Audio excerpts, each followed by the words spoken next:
Sexy Durga എന്ന മലയാള ചിത്രത്തിന് സാംസ്കാരിക വകുപ്പിന്റെ അവഗണനയെന്ന് സംവിധായകൻ സനൽകുമാർ ശശിധരൻ. റോട്ടർഡാം, അർമേനിയ തുടങ്ങിയ രാജ്യങ്ങളിൽ നിന്ന് നിരവധി അന്താരാഷ്ട്ര പുരസ്കാരങ്ങൾ വാരിക്കൂട്ടിയ ചിത്രമാണ് സെക്സി ദുർഗ. സിനിമയിൽ കുടുംബ പശ്ചാത്തല ജാതീയ വേർതിരിവുകളുണ്ടെന്നും സെൻസസ് സർട്ടിഫിക്കറ്റ് ലഭിച്ചാലുടൻ ചിത്രം തിയേറ്ററുകളിൽ എത്തിക്കുമെന്നും സനൽകുമാർ ശശിധരൻ പറഞ്ഞു. സംവിധായകൻ സനൽകുമാർ ശശിധരനാണ് ഇന്ന് നമ്മോടൊപ്പം ചേരുന്നത്. ഒരാൾ പൊക്കം, ഒഴിവു ദിവസത്തെ കളി, സെക്സി ദുർഗ, ശേഷം ഉന്മാദിയുടെ മരണം, ചിത്രീകരണം പുരോഗമിക്കുന്നു. എന്താണ് ഈ ഒരു സിനിമ പറയുന്നത്? ഉന്മാദിയുടെ മരണം ശരിക്കും നമ്മുടെ ഒരു സോഷ്യൽ സെൻസറിങ്ങിനെ പറ്റിയാണ് ആ സിനിമ.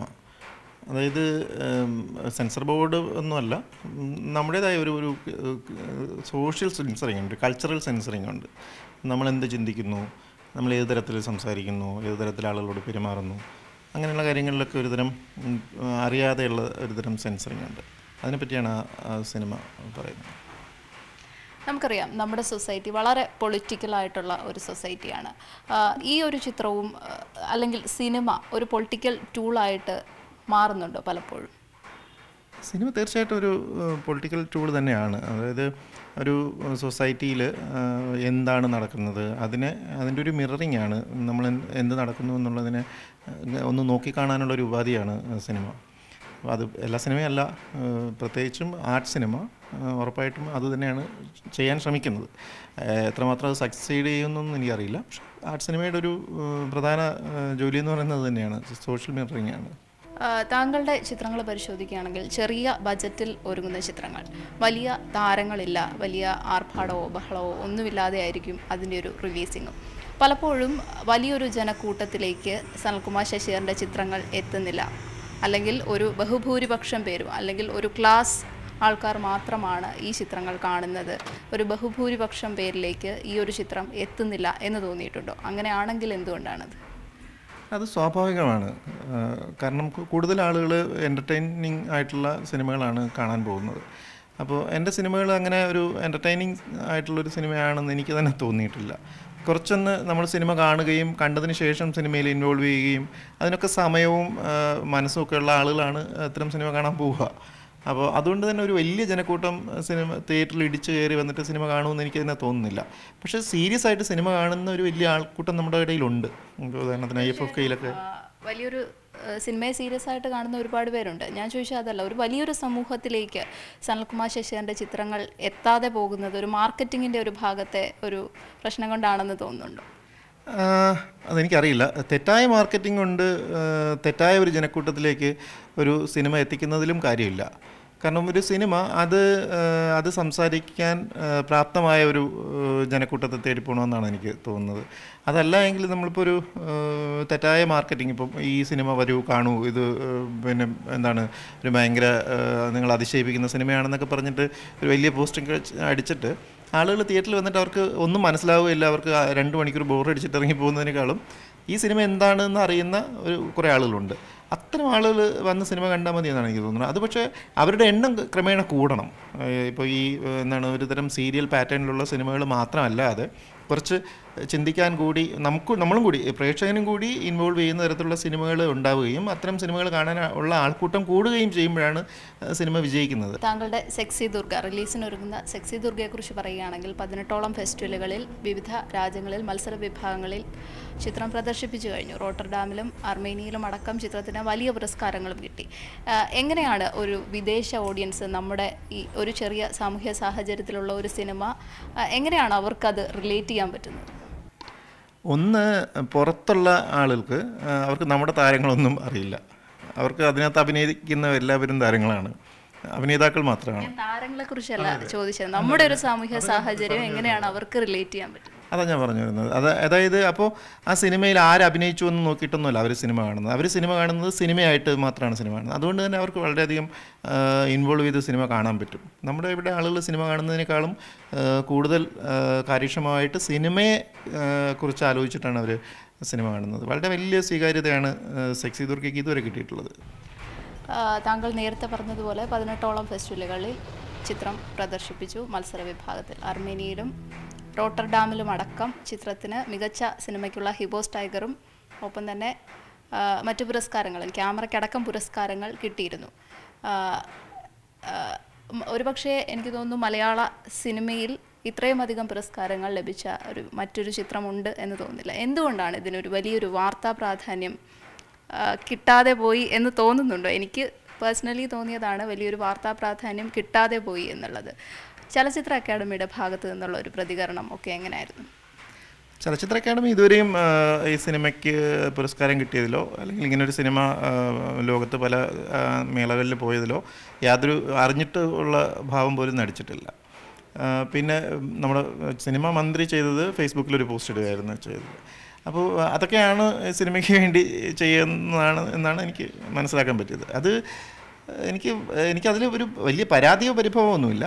പക്ഷേ ഇത് നമ്മുടെ കുറേ കാലമായിട്ട് നമ്മൾ സിനിമയെ പറ്റിയും സമാന്തര സിനിമയെ പറ്റിയും പുതിയ ന്യൂ ജനറേഷൻ സിനിമ എന്നൊക്കെ പറഞ്ഞിട്ട് സംസാരിക്കുന്നതിൽ അപ്പുറം ഒരു സിനിമ മലയാളത്തിൽ നിന്ന് ഉണ്ടാവുകയും അത് ലോകത്തിലെ വിവിധ ചലച്ചിത്രമേളകളിൽ അത് പ്രദർശിപ്പിക്കപ്പെടുകയും അംഗീകരിക്കപ്പെടുകയും ഇങ്ങനെ മലയാളത്തിൽ നിന്ന് ഒരു സിനിമ അല്ലെങ്കിൽ സിനിമകൾ ഉണ്ടാകുന്നു എന്നുള്ളത് ചർച്ച ചെയ്യപ്പെടുകയൊക്കെ ചെയ്യുമ്പോൾ അത് നമ്മൾ തിരിച്ചറിയുകയും നമ്മൾ അതിനെ കുറച്ചുകൂടി കുറച്ചുകൂടി മുഖ്യധാരയിലേക്ക് കുറച്ചുകൂടി ജനമധ്യത്തിലേക്ക് കൊണ്ടുവരികയൊക്കെ ചെയ്യേണ്ട സ്ഥാപനങ്ങളാണ് ചലച്ചിത്ര അക്കാദമിയും സിനിമ സാംസ്കാരിക വകുപ്പ് ഒക്കെ ചെയ്യേണ്ടത്. പക്ഷേ അവരതൊന്നും ചെയ്യുന്നില്ല. എനിക്ക് മനസ്സിലാവുന്നില്ല. അത് ഇനിയിപ്പോൾ ചലച്ചിത്ര അക്കാദമി എടുക്കാത്ത സിനിമയായതുകൊണ്ടാണോ, അതോ ഇനി ഇൻഡിപെൻഡൻറ്റ് സിനിമയായി ഇപ്പോൾ ഇതിന് വലിയ താരങ്ങളും അങ്ങനെയുള്ള ആഘോഷങ്ങളൊന്നും ഇല്ലാതെ ഒരു ചെറിയ ബജറ്റിൽ ഉണ്ടാക്കുന്നൊരു സിനിമ ആയതുകൊണ്ടാണോ, അതോ ഇനി ഇടത്തരം കുടുംബത്തിൽ നിന്ന് വന്ന ആളുകൾ ഉണ്ടാക്കുന്ന സിനിമ ആയതുകൊണ്ടാണോ? വളരെ വലിയ ആലോചനകൾ ഇതിൻ്റെ ആവശ്യമുണ്ട്. കാരണം നമ്മുടെ സൊസൈറ്റി, പ്രത്യേകിച്ച് മാധ്യമങ്ങൾ ഉൾപ്പെടെയുള്ള ആളുകൾ ഈ സൊസൈറ്റിയുടെ ഭാഗമാണല്ലോ. സൊസൈറ്റി ഒരു വളരെ എലീറ്റ് മെൻറ്റാലിറ്റി പുലർത്തുന്ന ആളുകളാണ്. ഒരുതരം ആഢ്യത്വം കാണുന്ന ആളുകളാണ്. വലിയ ആളുകൾ ഇപ്പോൾ വളരെ വലിയ പാരമ്പര്യമുള്ള ആരെങ്കിലും ആണ് സിനിമ എടുക്കുന്നതെങ്കിൽ അവർ സിനിമയെപ്പറ്റി പാടിപ്പുകഴ്ത്തും. അതല്ലാതെ പുതിയ ആളുകൾ വരികയും അവർ ഈ പറയുന്ന ആഢ്യത്വമോ പാരമ്പര്യമോ ഒന്നും പറയാനില്ലാത്ത ആളുകൾ സിനിമ എടുക്കുകയോ അത് അംഗീകാരങ്ങൾ നേടിയാൽ പോലും കാണാതെ പോകുന്നു എന്നുള്ളതാണ്. സിനിമാ മേഖലയിൽ ഇത്തരത്തിലുള്ള ഒരു വേർതിരിവുണ്ട് എന്ന് തന്നെയാണോ താങ്കൾ പറയുന്നത്? സോ കോൾഡ് ഒരു നെപ്പോട്ടിസം അല്ലെങ്കിൽ എന്താ പറയുക, അവാർഡ് നിർണയത്തിലടക്കം ഇത്തരം വേർതിരിവുകൾ ഉണ്ട്. തീർച്ചയായിട്ടും ഉണ്ട്. ഇതിലൊരു പ്രതിഷേധമില്ലേ? ഇതിൽ വ്യക്തിപരമായിട്ട് ഇപ്പോൾ എൻ്റെ സിനിമയെ കുറിച്ച് ഞാൻ പ്രതിഷേധിക്കുന്നു എന്നുള്ളതിൽ അർത്ഥമില്ല. ഇതൊരു നമ്മുടെ സൊസൈറ്റിക്ക് മൊത്തം ആകമാനം പ്രശ്നം ഉണ്ടാക്കുന്ന ഒരു കാര്യമാണ്. അത് നമ്മൾ തിരിച്ചറിഞ്ഞിട്ട് എന്തെങ്കിലും ചെയ്യേണ്ട ഒരു കാര്യമാണ്, അല്ലെങ്കിൽ അത് എങ്ങനെ ഉണ്ടോ എന്ന് ആലോചിക്കേണ്ട കാര്യമാണ്. അല്ല എൻ്റെ സിനിമയെ ഇപ്പോൾ നിങ്ങൾ പാടിപ്പോഴ്ത്തു എന്ന് പറയുന്നതിൽ അർത്ഥമില്ല.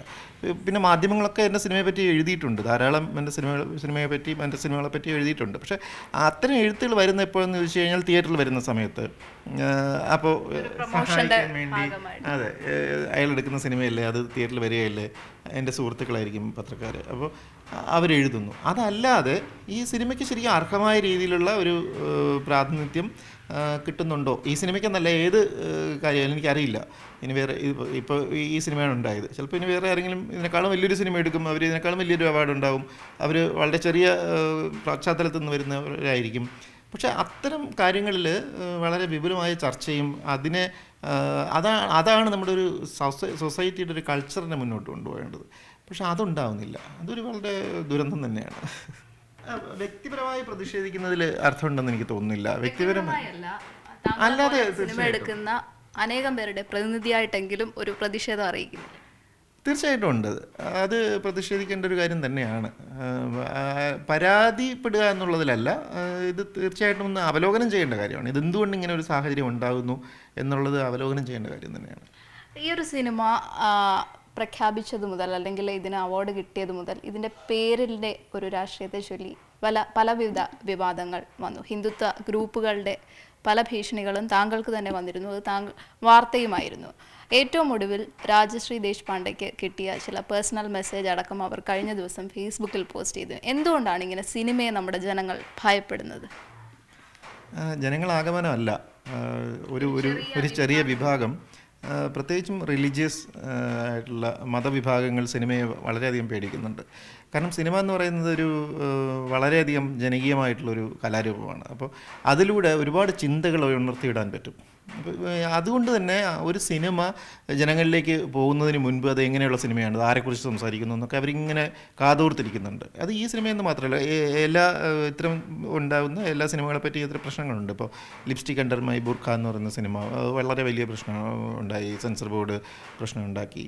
ഈ സിനിമയ്ക്ക് എന്നെ കൊന്നുകളയുമെന്ന് പറഞ്ഞിട്ട് എനിക്ക് മെസ്സേജുകൾ വരുന്നു. ഇതൊക്കെ ശരിക്കും ഒരു ഭയപ്പാടിൻ്റെ ഒരു ലക്ഷണമാണ്. എന്തൊക്കെയോ സംഭവിക്കും.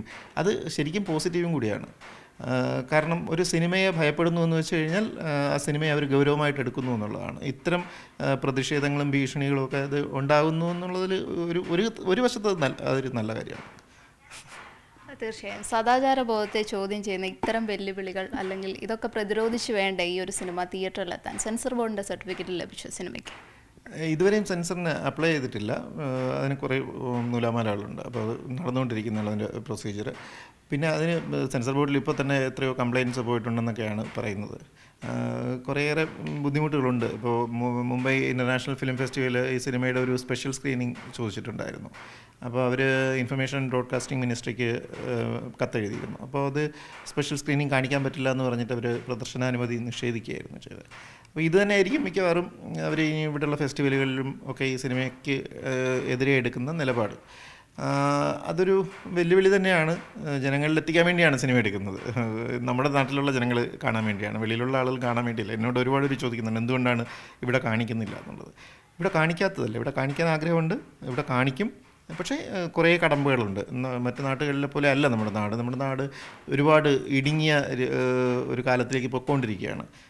പ്രത്യേകിച്ചും പേരിൻ്റെ കാര്യത്തിലൊക്കെ വെച്ചിട്ട് സെക്സി ദുർഗ എന്ന് വെച്ചാൽ എന്താണ് അത് ഉദ്ദേശിക്കുന്നത് എന്ന് പോലും ആലോചിക്കാതെ, സിനിമ ഒന്ന് കണ്ടു നോക്കുക പോലും ചെയ്യാതെ ഒക്കെയാണ് അതിനെതിരെ പ്രതിഷേധം സംഘടിപ്പിക്കുന്നതും പരാതികൾ വരുന്നതുമൊക്കെ. തീർച്ചയായും ആരാധനാമൂർത്തിയായ ദുർഗ എന്ന പേരിനൊപ്പം സെക്സ് ചേർത്തത് പലവിധ വിവാദങ്ങൾക്കും പലവിധ പ്രതിഷേധങ്ങൾക്കും കാരണമായിട്ടുണ്ട്. സെൻസർ ബോർഡ് ഈ ഒരു പേര് മാറ്റാൻ നിർദ്ദേശിക്കുകയാണെങ്കിൽ താങ്കൾ പേര് മാറ്റുമോ ഈ സിനിമയുടെ? ഈ സിനിമയുടെ പേര് ഇനി മാറ്റിയിട്ട് കാര്യമില്ല, ആ പേര് മാറില്ല. ഇപ്പോൾ എൻ്റെ പേര് സനൽകുമാർ ശശിധരനാണ് എന്ന് എല്ലാവർക്കും അറിയാം. ഞാൻ പറയുകയാണെങ്കിൽ ഇനി നാളെ മുതൽ എന്നെ സനൽകുമാർ ശശിധരൻ എന്ന് വിളിക്കേണ്ട എന്ന് പറഞ്ഞിട്ട് എൻ്റെ പേര് മാറ്റിയാൽ മാറില്ലല്ലോ. അപ്പോൾ ഇത് പേരിൻ്റെ പേരിൽ വെറുതെ മാറ്റാതിരിക്കാം. പക്ഷെ അതിലൊന്നും കാര്യമില്ല. സിനിമ എന്ന് പറയുന്നത് അതിൻ്റെ കണ്ടൻ്റാണ്, അതിൻ്റെ പേരല്ല. വരട്ടെ, കാണാം.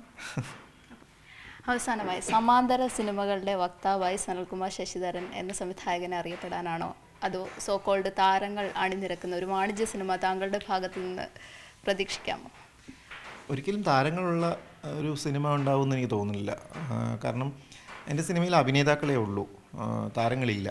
അതിനി സിനിമയിലുള്ള അഭിനേതാക്കൾ വന്നാലും, ഇപ്പോൾ മുഖ്യധാരയിലുള്ള അഭിനേതാക്കൾ വന്നാലും അവർ അഭിനേതാക്കൾ മാത്രമായിരിക്കും. എനിക്കത് ഉറപ്പ് പറയാൻ പറ്റില്ല. ചിലപ്പോൾ അതിനകത്തുള്ള അഭിനേതാക്കൾ വരുമായിരിക്കും. ഞാൻ സമാന്തര സിനിമയുടെ വക്താവായിട്ട് അറിയപ്പെടാൻ ആഗ്രഹിക്കുന്ന ആളല്ല. ഞാനൊരു ഫിലിം മേക്കർ എന്നുള്ള രീതിയിൽ മാത്രം. ഫിലിം മേക്കർ എന്ന് പറയുമ്പോൾ എൻ്റെ മേഖല ആർട്ട് സിനിമയാണ് എന്ന് ഞാൻ നേരത്തെ തന്നെ തിരിച്ചറിഞ്ഞതാണ്. എല്ലാവരും പറയും ആർട്ട് സിനിമ കൊമേഴ്സ്യൽ സിനിമ എന്നുള്ള വേർതിരിവൊന്നും ഇല്ല. നല്ല സിനിമ, ചീത്ത സിനിമ അങ്ങനെയൊന്നുമല്ല. ആർട്ട് സിനിമ ഉണ്ട്, കൊമേഴ്സ്യൽ സിനിമ ഉണ്ട്. കൊമേഴ്സ്യൽ സിനിമ നമ്മൾ ആലോചിച്ച് തുടങ്ങുമ്പോഴേ അത് കൊമേഴ്സ്യലാവും. ഇത് ആരഭിനയിച്ചാൽ എത്ര രൂപ ചിലവാക്കാം, എത്ര രൂപ തിരിച്ചു കിട്ടും, ഇങ്ങനെയുള്ള കാര്യങ്ങളൊക്കെ ആലോചിച്ചിട്ടാണ് ആ സിനിമ തുടങ്ങുന്നത് തന്നെ. എൻ്റെ സിനിമ അങ്ങനെയൊന്നുമല്ല. എൻ്റെ സിനിമയ്ക്ക് തിരക്കഥ പോലും ഇല്ല. എൻ്റെ സിനിമ എനിക്ക് തോന്നുന്ന ഒരു സമയത്ത് തോന്നുന്ന സബ്ജക്റ്റിൽ ഞാൻ ഷൂട്ട് ചെയ്ത് തുടങ്ങുകയാണ് ചെയ്യുന്നത്. അപ്പോൾ അതിനകത്ത് ആരഭിനയിക്കുന്നില്ല, എത്ര രൂപ തിരിച്ചു കിട്ടും, എത്ര രൂപ മുടക്കും എന്നൊന്നും ആലോചിക്കാതെയാണ് ആ സിനിമയുടെ പണികൾ നടക്കുന്നത്. അതുകൊണ്ട് തന്നെ അതൊരു ആർട്ട് സിനിമയാണ്. എൻ്റെ വ്യക്തിപരമായിട്ടുള്ള ചില നിശ്ചയങ്ങളുടെ ഭാഗമായിട്ടാണ് അത് നടക്കുന്നത്. അപ്പോൾ അത്തരം ഞാനൊരു ആർട്ട് സിനിമ മേക്കറായിട്ടാണ് അറിയപ്പെടാൻ ആഗ്രഹിക്കുന്നത്. ഏതായാലും മലയാള സിനിമ ഇന്ന് വരെ കാണാത്ത പുരസ്കാരങ്ങൾ മലയാളത്തിനായി സമ്മാനിച്ച സനൽകുമാർ ശശിധരനാണ് ഇന്ന് നമ്മോടൊപ്പം ഇത്രയും നേരം വിശേഷങ്ങൾ പങ്കുവച്ചത്. എല്ലാവിധ ആശംസകളും.